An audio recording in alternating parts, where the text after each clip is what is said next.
नमस्कार, एकमत डिजिटलमध्ये मी सुनील आपल्या सगळ्यांचं स्वागत करतो। राज्याचा अर्थसंकल्पीय बजेट श्री देवेंद्र फडणवीस यांनी मांडलेला आहे आणि महिलांच्या बाबतीत जर पाहिलं तर महिलांच्या बाबतीत लखपती दीदी योजना असेल आणि लाडकी बहीण योजना जी असेल यामध्येच त्यांनी प्रामुख्याने लक्ष जे आहे ते केंद्रित केलेलं आहे। आणि मात्र महिलांचे आरोग्य असेल, महिलांच्या बाबतीत सुरक्षितता असेल किंवा महिला उद्योजकता असेल या बाबतीत मात्र या अर्थसंकल्पामध्ये कुठेही घोषणा केल्याचं पाहायला मिळतं। आणि त्याच अनुषंगानं महिलांना या अर्थसंकल्पाच्या बाबतीत काय वाटतं या सगळ्यांसाठी बोलण्यासाठी आज या चर्चेमध्ये सहभागी आहेत आपल्यासोबत ॲडव्होकेट शहजादी शेख मॅडम आहेत, कायदेविषयक अभ्यासक आहेत, त्याचबरोबर प्रीतम जाधव मॅडम आहेत, उद्योजिका आहेत, त्याचबरोबर राजश्री हेंडगे मॅडम आहेत, परिचारिका संघटनेच्या राज्य सहसचिव आहेत।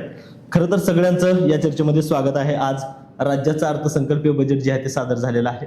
काय वाटतं मॅडम, या बजेटमध्ये तुम्हाला कुठल्या ज्या प्रमुख मुद्दे हवे होते, काय अपेक्षा हव्या होत्या, त्या या राज्य अर्थसंकल्पात झालेल्या आहेत? नमस्कार। बजेट खूप सुंदर मांडलंय त्यांनी बरं का, पण मला ते मेकॉलेचा 5 हर सिद्धांत वाटतो। कारण मेकॉले नावाचा एक इंग्रज अधिकारी होता, त्याचं म्हणणं असं होतं की श्रीमंताकडून शिक्षण झिरपत गरीब लोकांपर्यंत पोहोचावं। अगदी बजेट सुद्धा तसंच आहे। या बजेटमध्ये महिलांसाठी जे करायला पाहिजे ते नाही, आणि महिला आत्मनिर्भर बनण्याऐवजी त्यांना परावलंबी कसं बनवायचं या अनुषंगाने हा बजेट आहे। लाडकी बहीण योजना, लाडकी बहीण आहे तुमची, पण फक्त 1,500 तिचं आयुष्य पूर्ण होणार आहे का, चालणार आहे का? महिनाभरात तिला जर स्वावलंबी बनण्यासाठी वेगवेगळ्या ट्रेनिंग वगैरे दिल्या गेल्या, प्रशिक्षण दिलं गेलं किंवा तसं साहित्य तिला उपलब्ध करून दिलं गेलं, जसं आजकाल घरगुती उद्योग खूप मोठ्या प्रमाणात चालू आहेत, त्याचबरोबर शिलाई वगैरे आहे, बरेच असे कला आहेत ज्या महिला करू शकतात। यासाठी जर साहित्य साधनं त्यांना दिली गेली आणि तसे प्रशिक्षण दिलं गेलं तर नक्कीच त्यांच्या आयुष्यभराची तिथं आपण योजना करू शकतो किंवा त्यांना तसं उपलब्ध करून देऊ शकतो। पण तसं बजेट नाही आहे। फक्त वोटिंग मशीन किंवा महिला या 50% वोटर आहेत या अनुषंगाने फक्त त्यांना तात्पुरतं हे आमिष आहे असं मला वाटतं। मॅडम, मी तुमच्याकडे येतो, जाधव मॅडमकडे। खरं तर म्हणजे 25 लाख महिलांना जे आहे ते लखपती दीदी बनवणार आहेत। त्याचबरोबर जर पाहिलं तर 13 जिल्ह्यांमध्ये उमेदचे मॉल जे आहेत ते जिल्हा विक्री केंद्र जे आहे ते सुरू करणार आहेत असं सुद्धा घोषणा केली आहे। तुम्ही या बजेटकडे कसं बघता? उमेदचे मॉल जे आहेत ते अस्तित्वात आलेले आहेत आणि आपण पाहतोय की तिकडे अगदी कस्टमर अजिबातच फिरकत नाही। म्हणजे इथे आपण जिल्हा परिषदला उमेद मॉल पाहतो आणि मला असं वाटतं की उमेद मॉलला जर समजा मान्यता भेटलेली असेल तर तिथे ग्राहक वर्गाची तुम्ही उपस्थिती कशी लावणार हा सुद्धा खूप मोठा प्रश्न आहे। आणि त्याच पद्धतीने जसं आपण आता सांगितलं की लाडकी बहीण आणि लखपती दीदी, तर मुळात लाडकी बहीण योजना तर अजिबात असं वाटतं की कुठेतरी म्हणजे 1500 रुपये अगदी गॅसच्या सिलेंडरला पुरत नाहीत आणि तिथे आपण पुन्हा पुन्हा लाडकी बहीण म्हणून वोट मागतोय, तर हे कुठेतरी चुकीचं आहे। आर्थिक स्वावलंबन हा जो मुद्दा आहे हा मुख्यत्वे इथे हाताळला गेला पाहिजे आणि महिलांना रोजगार निर्मिती करण्याकडे किंवा महिलांना त्यांच्या श्रमाचा मोबदला कशा पद्धतीने मिळेल जो आपण बचत गटाच्या माध्यमातून नेहमी देत आलेलो आहोत। आणि मुख्यत्वे बचत गटांवरती खूप जास्त काम केलं गेलं पाहिजे। महिलांना अनेक उत्पादन तयार करणं असेल किंवा त्यांना कमी अल्प दरामध्ये कर्ज उपलब्ध करून देणं असेल किंवा विनातारण कर्ज उपलब्ध करून देणं, अशा पद्धतीचे काही जर समजा तुम्ही त्यामध्ये जर मुद्दे हाताळले गेले तर नक्कीच एक चांगला पायंडा पडेल। बरोबर, मी जयश्री मॅडमकडे येतो। मॅडम, खरं तर पाहिलं तर या अर्थसंकल्पीय बजेटमध्ये महिलांच्या बाबतीत ज्या जुन्या जी योजना आहेत त्या पुढे ढकलण्याचं काम सरकारने केलं आहे, म्हणजे लादण्याचं काम केलेलं आहे। मात्र महिलांसाठी सक्षमीकरण असेल किंवा महिला स्वावलंबनासाठी कुठले ठोस पाऊल जे आहे ते उचललेलं नाही। त्याचबरोबर आरोग्य क्षेत्रामध्ये काम करणाऱ्या महिलांसाठी काही वेगळं पॅकेज किंवा एखादी तरतूद जी आहे ती राज्य सरकारने केलं नाही। तुम्ही याच्याकडे कसं बघता? नमस्कार, मी परिचारिका संघटनेच्या राज्य सहसचिव या पदावर कार्यरत आहे आणि माझं मत आहे की अर्थसंकल्पातील इतर म्हणजे तरतुदींपैकी इतर काही गोष्टींपेक्षा आरोग्य ही अतिशय प्राथमिकतेची गोष्ट आहे आणि त्यातले त्यात महिलांचे आरोग्य तर इतर सगळ्या याच्यापेक्षा जास्त महत्त्वाचं पाऊल ठरतं। आणि त्या आरोग्य सेवेतील कणा म्हटलं जातं परिचारिका संवर्गाला म्हणजे नर्सिंग केडरला, तर हा कणा जर आपल्याला ताठ ठेवायचा असेल आणि यासाठी जर आपल्याला काही प्रयत्न करायचे असतील तर आमच्या परिचारिका संवर्गाच्या अनेक समस्या आहेत आणि अनेक अडचणींना आम्ही सामोरे जातो आणि संघटनाच्या माध्यमातून यासाठी आम्ही मंत्री महोदयांकडे बरीच म्हणजे बैठकी केलेल्या आहेत, आंदोलनं केलेली आहेत, तरी पण समाधानकारकरित्या आम्हाला त्या मागण्यांची पूर्तता अजूनही दिसून आलेली नाही. त्यामध्ये आपल्याला प्रामुख्याने म्हणजे असं म्हणता येईल की अपुरे मनुष्यबळ. तुम्ही बघता आता हॉस्पिटल्स त्यातले त्यात शासकीय जे म्हणजे गव्हर्नमेंट हॉस्पिटल्स आहेत ते खचाखच रुग्णांनी भरलेले आहेत आणि एका रुग्णासाठी एक 15 ते 20 जनरल वॉर्डमध्ये 1 ते 15 असा रेशो असला पाहिजे, तरी देखील एक परिचारिका 60 पेशंट्सला हँडल करताना आपल्याला दिसून येतो आणि आपण अपेक्षा करतो की त्यांनी तेवढ्या लोकांना क्वालिटी सर्व्हिसेस पुरवले पाहिजेत, पण हे कसे शक्य आहे. दुसरी गोष्ट आहे कंत्राटीकरणामुळे संवेदनशीलता आणि आपल्या कामाच्या प्रती असलेला जबाबदारपणा कमी दिसून येतो आणि कंत्राटीकरणामुळे वर्क सॅटिस्फॅक्शन जे असतं व्यक्तीला की आपण जेवढे काम करतोय तेवढं आपल्याला मानधन जर मिळालं, बेसिक फॅसिलिटीज फुलफिल झाल्या तर आपण त्या पुढच्या गोष्टी करू शकतो. त्याचबरोबर आहे त्यांच्या सिक्युरिटीचा प्रश्न, म्हणजे जास्तीत जास्त महिला संवर्ग यामध्ये काम करतो.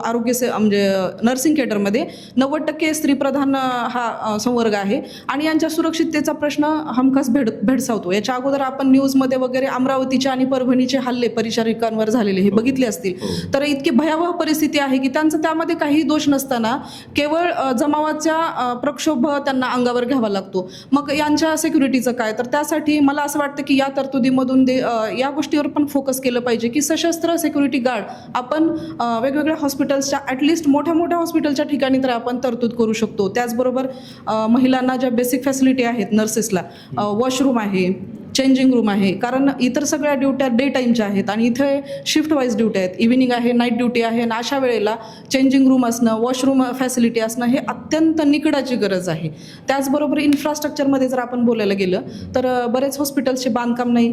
बाकीचं लातूर जिल्ह्यातच सिव्हिल हॉस्पिटलची बऱ्याच दिवसापासून रखडत असलेली मागणी तशीच आहे. सिव्हिल हॉस्पिटल त्यामध्ये मग बऱ्याच पदनिर्मिती तयार होऊ शकतात आणि रुग्णांची पण गैरसोय होणार नाही इतर जिल्ह्यामध्ये जाण्यापासून. त्याचबरोबर क्वार्टर्स, कारण आम्ही शिफ्ट वाईज ड्युट्या करणारा संवर्ग असल्यामुळे आम्हाला तिथंच हॉस्पिटलच्या आवारामध्ये जर क्वार्टर्स अवेलेबल असतील तर आम्ही जास्त समाधानकारकरित्या आमची सर्व्हिस पुरवू शकतो. इतर काही गोष्टींबरोबरच आमच्या काही वेतन त्रुटी आहेत. आम्ही प्रत्यक्ष रुग्णसेवा करत असतो, परंतु त्या मानाने आम्हाला केंद्र सरकारप्रमाणे भत्ते आणि आमचा पगार दिला जात नाही. या संदर्भात बक्षीस समिती खंड 2 आणि खुल्लर समिती या समितींनी जरी निकष दिलेले असले तरी त्याबाबत आम्ही समाधानकारक नाही आहेत. त्या म्हणजे म्हणावे तसे मानधन ते दिले जात नाही. तर इतक्या साऱ्या गोष्टी आहेत आणि माझं म्हणणं आहे अर्थसंकल्पामध्ये एवढे तरतुदी केलेल्या असताना आणि आरोग्य ही अतिमहत्त्वाची गोष्ट आहे, त्या आरोग्यसेवेचा कणा असणाऱ्या नर्सिंग केडरकडे आपण इतर दुसऱ्या गोष्टी म्हणजे आरोग्य फिट अँड फाईन असेल तर आपण इतर काही गोष्टींसाठी महिला आपसुकच त्या सक्षम होतील. तर त्यासाठी स्त्रीप्रधान असलेल्या या संवर्गाकडे विसरून चालणार. या बजेटसाठी तुम्ही 10 पैकी किती गुण देणार आहे त्या बजेटला?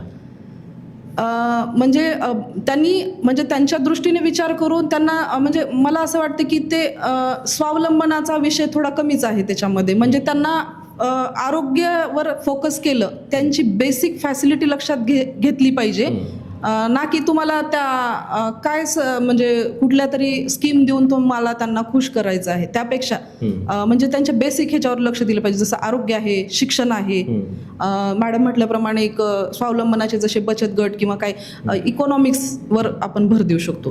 10 पैकी किती गुण देणार? 10 पैकी आम्हाला तर आरोग्यामधल्या याच्यामध्ये काही तरतुदी दिसून आल्या नाही तर ठळकपणे तर 5-4. बरं, मी शेख मॅडमकडे येतो. मॅडम, खरं तर तुम्ही आता म्हणजे बजेटच्या संदर्भात सांगितलात योजना जे केलेल्या आहेत, मात्र कुठल्या योजना होत्या ज्या की अपेक्षित अजून करणं सरकारनं आवश्यक होतं त्या केल्या नाहीत? तुम्हाला काय वाटतं? मी प्रशिक्षणाबाबतीत बोलली आहे आणि मी हे पण सांगितले की आपला देश कृषीप्रधान देश आहे.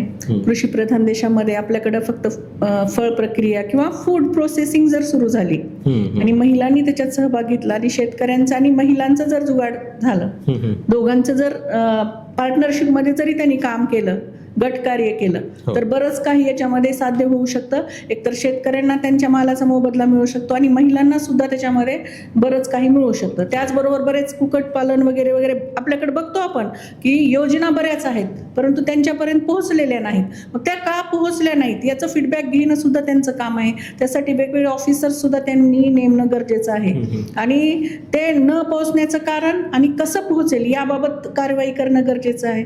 दुसरी गोष्ट असं आहे की अगदी लहानपणापासून तुम्ही ते शिक्षण देत चला. जसं व्यावसायिक शिक्षण द्या, अचानक तुम्ही त्यांना व्यावसायिक शिक्षण द्याल तर फॅकल्टी चेंज करताना सुद्धा त्यांना त्रास होतो की त्यांनी ठरवलं होतं एक आणि करायला लागले वेगळं. जसं मी सांगितलं की जपान आणि चीनमध्ये व्यावसायिक शिक्षण प्राथमिक शिक्षण म्हणजे अनिवार्य असतं त्यामुळे ते लेकरं बेकार होतच नाहीयेत. अगदी म्हणजे ते 18 वर्षाचे होत एक उद्योजक होत असतात.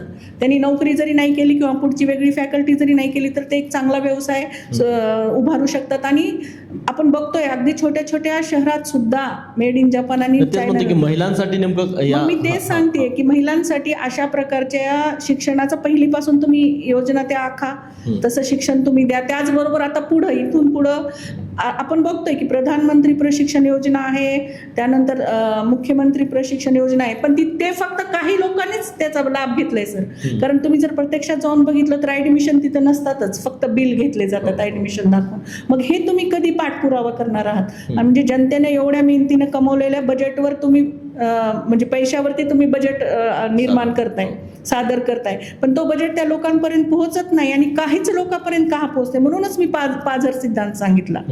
आणि तुम्ही याचं प्रशिक्षण अगोदर द्या की बाबा प्रशिक्षण केंद्र उभारत असताना तुम्हाला कुठून काय काय मिळू शकतं, तर सर्वसामान्य लोक त्याच्यात उतरतील. मी बघते लातूरमध्ये काहीच बोटावर मोजण्या इतके लोक आहेत जे करोडो रुपये कमवायला लागलेत. म्हणजे लातूरची ही अवस्था आहे तर पूर्ण महाराष्ट्राची आणि पूर्ण देशाची काय अवस्था असेल. यावर सुद्धा थोडंसं लक्ष देणं गरजेचं आहे. फीडबॅक महत्त्वाचा आहे आणि ते घेणं गरजेचं आहे. 5 पैकी 10 पैकी किती गुण देणार या बजेटवर? मी 50%च परत विचार करेन, कारण 50% लोकांना खुश करणारा हा बजेट आहे तर त्यांच्यासाठी, आमच्यासाठी तर झिरोच आहे आम्ही असं म्हणू. जाधव मॅडमकडे येतो. मॅडम, काय वाटतं या बजेटबद्दल? कुठल्या अजून ज्या घोषणा आहेत महिलांच्या बाबतीत करणं अपेक्षित होतं ते सरकारने केलं नाही? आपण आर्थिक स्वावलंबनाचा जर विचार केला तर असं कुठेतरी वाटतं की काहीच नाही मिळालं. कारण लखपती दिदी आणि आपण जसं मागच्या सदरामध्ये मांडलं होतं की शी-मार्टची जी योजना होती तर अपेक्षित होतं की कमीत कमी शी-मार्टची जी योजना आहे त्या माध्यमातून तरी कमीत कमी या आपल्याला महिला उद्योजकांसाठी एक चांगला प्लॅटफॉर्म मिळावा ही अपेक्षा अगदी रास्त आहे. आणि अपेक्षित होतं की या बजेटमध्ये ते मंजूर होईल. पण त्यांनी ते 13 जिल्ह्यामध्ये दिले ना उमेदचा मॉल. उमेद मॉलची अवस्था अगदी बघण्यासारखी आहे. कसं असतं की सत्य फार रुतणारं असतं, टोचणारं असतं. एकदा उमेद मॉलची जर तुम्ही परिस्थिती काय आहे लातूरमधल्या ते जर पाहिली तर नक्कीच तो प्लॅटफॉर्म नाही होऊ शकत. काय किती गुण देणार या बजेटला तुम्ही 10 पैकी? आर्थिक स्वावलंबनाच्या दृष्टीतून जर आपण मला विचारलं तर मी 10 पैकी 4 देईल.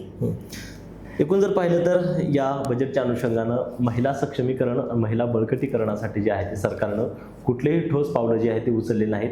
एकंदरीत जर पाहिलं तर मागच्या ज्या घोषणा आहेत, मागच्या ज्या योजना आहेत त्या पुढेच या सरकारनं चालवण्याचा प्रयत्न केला आणि त्यामुळं कुठंतरी महिलांमधून जी आहे ती आता नाराजी व्यक्त होताना दिसत आहे.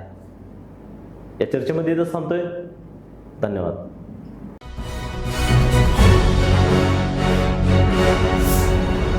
Thanks for watching Ekmat Digital.